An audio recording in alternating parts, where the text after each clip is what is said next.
Did Grayson Allen hit 9 threes tonight, or am I tripping? Well, I guess he would be the one tripping given his history. That joke is probably very overplayed, but I don't care. I'm very tired. End of a West Coast road trip. Clearly, I'm tired. The Miami Heat were tired because they didn't show up tonight. A couple guys showed up, but we'll get into that. Although I maybe shouldn't be complaining because right now it's about 11:30 p.m. recording this after the Miami Heat did lose to the Phoenix Suns 113-97. Now, the reason I'm saying maybe I shouldn't be complaining is because I had someone comment the other day. He was like, you shouldn't be complaining about these 1 p.m. or 1 a.m. recordings. He's out there in Germany. These games start at 4 a.m. for him. And that is true. I know there's a lot of dedicated Heat fans overseas that be waking up just to watch the game. So shout out to you, my friend. And I will no longer complain. Although I think I have a right to after tonight. I mean, it's a weekend, so I'm not going to complain about staying up. The only thing I could complain about is spending my Saturday night watching this game. But it is what it is, man. And maybe if I am a little extra salty tonight, it's because I literally bet on 3 Heat players tonight. I had the Tyler Herro and Duncan Robinson over, and I had the Kevin Love under. So clearly, I have a very strong betting jinx, and we're going to see which jinx is stronger on Sunday, because on Sunday, I'm going to slam the Buffalo Bills. So let's see what's stronger, my betting jinx or the Dolphins end of season collapse jinx. So I really want to win that game for all my Dolphins fans out there. Y'all know how big a game it is. If they win, they get the number 2 seed, but win the division. And I think we all know how that game is going to go. But I'm going to do my part by slamming the Buffalo Bills, and with my luck, hopefully they all do terrible. Anyways, the Miami Heat, pretty exciting first quarter. I'm not going to lie to you. You had Kevin Love with 15 points. So immediately he hit the over, even though I had the under. But he was awesome. Pretty much both teams were matching each other shot for shot. And I was thinking, this is the exact opposite of the Lakers game where neither team could hit a shot to save their life. But then that kind of ended. 2 minutes left in the first half, and the Suns kind of got hot there. I think it was a 7-point game at halftime. The biggest thing, or like the most important thing I think with these games is closing quarter strong. I feel like if you play, what's that? 2, 4, 6. If you play 40 minutes of terrible basketball, but play great the last 2 minutes of each quarter, I think you can win most of the games. And I think tonight that wasn't the difference, but that's where the tide started to turn. After the Suns finished the second quarter strong, they came out in the third quarter and never looked back. Bradley Beal hit like 7 straight points. Grayson Allen kept hitting, and you even had freaking Bol getting on the action, which got the crowd hype. And then it really wasn't a blowout, though. That's the thing. Like, it did get up to 20, but even in the fourth quarter, it was like in that 13 to 15 range at times. And if the Miami Heat could have just got some stops or gone on a run, maybe they could have made a game out of it, but it never happened. So what else we got here? Listen, I know that let's start with the positive, right? Bam Adebayo, he started 0 for 5 and then really, really picked things up in the second quarter there. I think he had like 16 second quarter points. And tonight he did finish with 28 and 11. I love that because he very clearly is trying to step up with Jimmy Butler missing. Now, he hasn't been great of late, but the effort's there. And obviously tonight you did get an uptick in points, and he's been shooting really inefficient. But today he was 11 and 19, so it was nice to see him kind of bounce back there.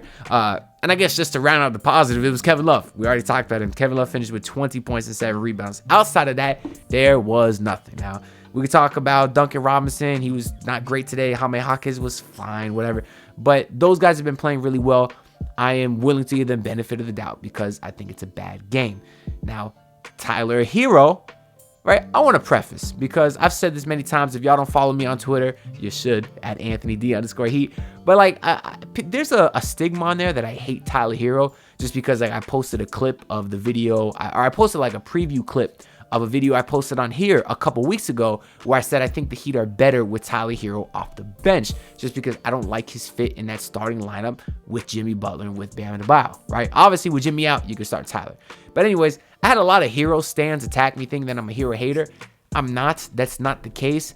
But it's just nights like tonight that you can see why I'm a little frustrated with Tyler Herro.